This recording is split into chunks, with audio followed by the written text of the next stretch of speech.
Hi, this is Mark Heller, and I'm coming from the PATIO Theater. We just concluded the screening, the triple threat screening with Cyborg, the Director's Cut, Road to Hell, and Nemesis 2.0. I want to thank everybody that came out to support Albert and his films.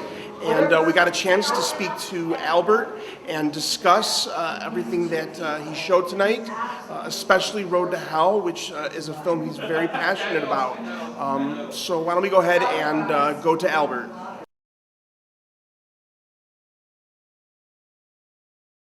This is my director's cut that was luckily saved. And there was a telecine made of the work print of the last version of the film that I was part of. And it was hidden in storage for 28 years, and it was found about 2 years ago. And we've been working on trying to restore, because it was a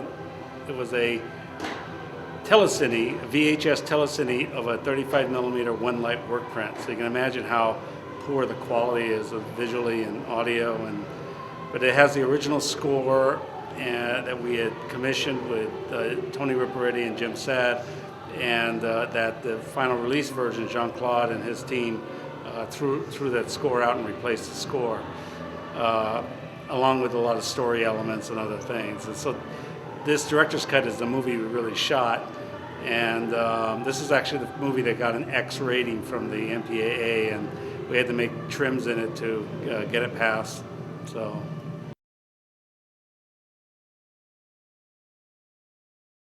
Well, I think for many, many years, for a quarter century, people were only reacting to the release version. In a lot of cases, they were, the comments were negative about the film and things didn't make sense. And I just felt that I wanted to set the record straight at this point in my career.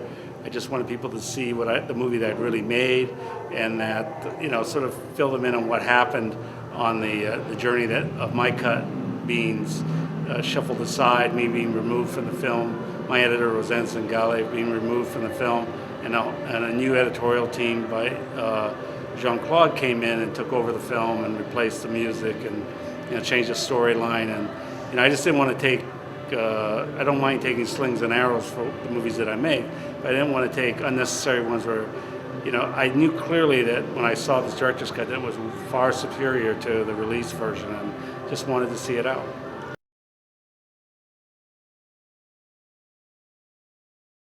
I think it's interesting for the fans of Cyborg that saw the movie when it came out in the theaters and the release version of it, and I think it's interesting for them to see what I had in mind. It wasn't like I was hired to do Cyborg. I was actually created it. It came from my soul and my brain and my creativity, and I think it's important people see what I had in mind. And it would be different if it was a job that I was hired to do and they already had a script or something.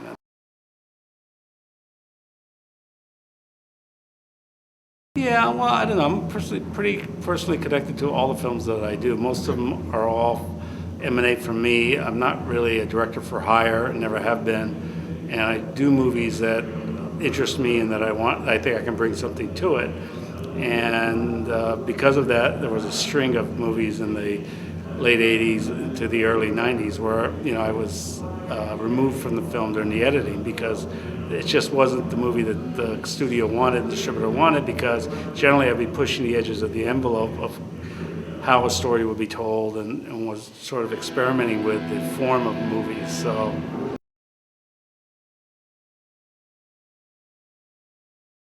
It's just you do the film, you shoot the film, and then you put it together, and you have a screening for the studio. And generally, right after that screening, I would be asked to leave, and other people would take over and finish the film. And I got used to it because I knew that I wasn't going to compromise the way I was making the movies, and I knew that I was right ultimately. And I'm trying to release as many director's cuts that I can locate of my films.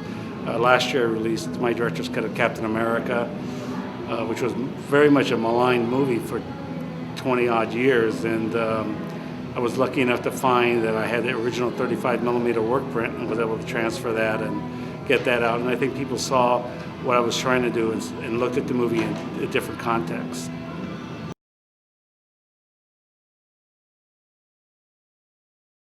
It was some of that in there that they had to make the film before the rights expired, but the big problem with it was that the financing never came into place for it, and so it was done sort of really on a shoestring, and that was really what hurt the film. And I actually liked the script a lot by Stephen Tolkien, and I liked the performance that Matt gave the film, and I think people just didn't understand what we were doing. I didn't go into it to make it a superhero movie because I knew we didn't have the budget or the schedule, but I went into it wanting to make a character study of what it means to be a hero and how a hero would react to being called Captain America with those expectations. And the movie was really about that. And I guess it was sold as a superhero movie and all this other stuff, so people weren't ready for that type of version of a movie. So did that?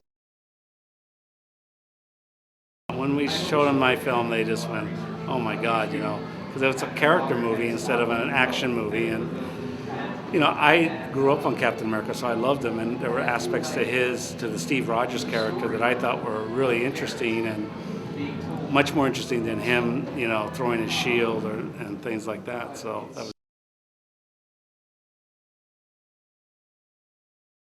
Like it. I mean, again, it's not as high quality as the release version, but it has all the scenes put back into the film the way I'd intended, and so it's a longer and more complete version, and it doesn't compromise the character stuff, but just to make the movie move faster or anything.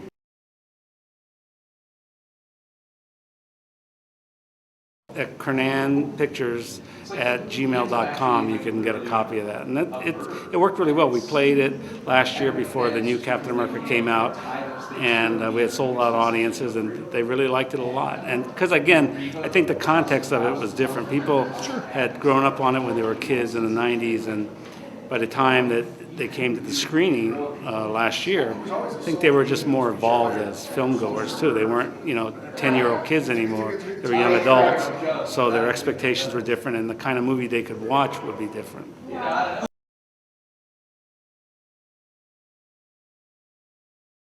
Well, I didn't really consider it a sequel. I just loved what Walter Hill did in 1984. I saw an early screening of the film at Universal, and I just thought it was the most remarkable film that I had seen. And I had always thought about it for years and years, and I just wanted to see what happens to the main character, played by Michael Pare, Cody, what would happen to him 20 years later, because at the end of Streets of Fire, he leaves Diane Lane and leaves his hometown, and sort of set adrift. And I wanted to see what it would be like if he came back 8 years later, and also for Michael Pare coming back 28 years later after the odyssey he went on from that stardom that he had with Eddie and the Cruisers and the Streets of Fire. And then the subsequent 28 years of struggle and disappointments and how that will all affect him and bring that along with the character back into a movie 28 years later.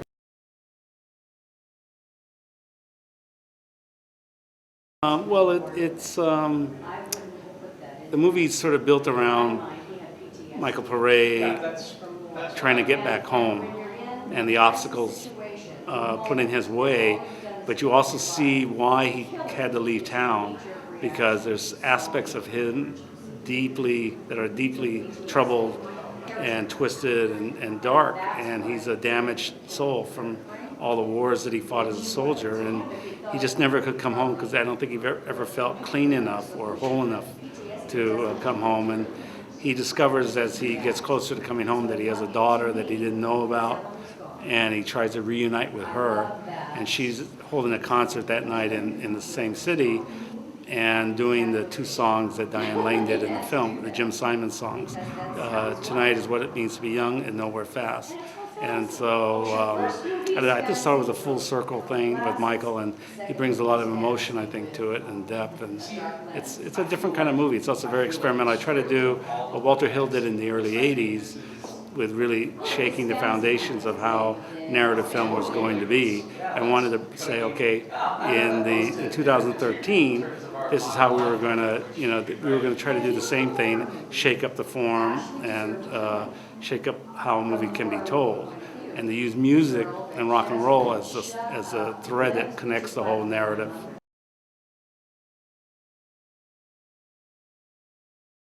It wasn't possible without the digital technology we have now, and certainly I've learned, having gone through that period in my career where I was removed from films, how digital allows the artist to have more control over the material for a longer period of time and ultimately forever.